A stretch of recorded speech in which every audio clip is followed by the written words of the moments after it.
विदेश मंत्री एस जयशंकर ने गुरुवार को साइप्रस के विदेश मंत्री इयोनिस कसोलाइड्स से मुलाकात की और द्विपक्षीय संबंधों के पूर्ण स्पेक्ट्रम और यूक्रेन संघर्ष जैसे आपसी और वैश्विक हितों के मुद्दों पर चर्चा की, क्योंकि दोनों पक्षों ने रक्षा और सैन्य सहयोग पर एक समझौता ज्ञापन सहित 3 समझौतों पर हस्ताक्षर किए।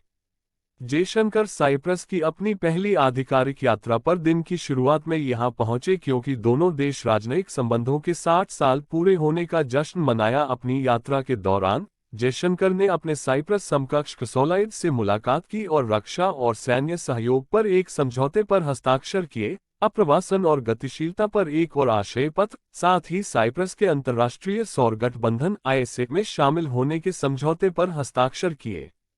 दोनों नेताओं ने विश्व शांति, स्वतंत्रता और लोकतंत्र के लिए अपने दृष्टिकोण को भी साझा किया। कसोलाइड्स ने कहा कि भारत और साइप्रस लोगों के संपर्क में विविधता लाने और उन्हें गहरा करने के लिए उनकी साझेदारी से प्रेरित थे।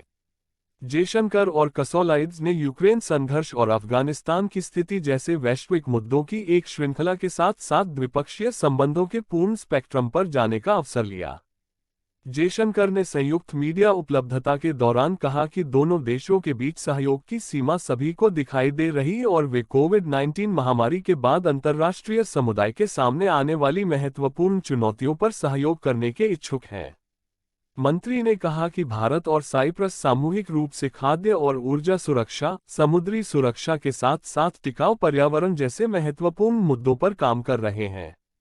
साइप्रस की अपनी 3 दिवसीय यात्रा के दौरान जयशंकर प्रतिनिधि सभा की अध्यक्ष अनीता डेमेट्रियो से मुलाकात की। वह प्रवासी भारतीयों के साथ बातचीत के अलावा साइप्रस के व्यापार और निवेश समुदाय पर बात किया गया। साइप्रस का इतिहास क्या है, आइए जानते हैं। यह पूर्वी भूमध्य सागर में स्थित एक यूरोपीय द्वीपीय देश है।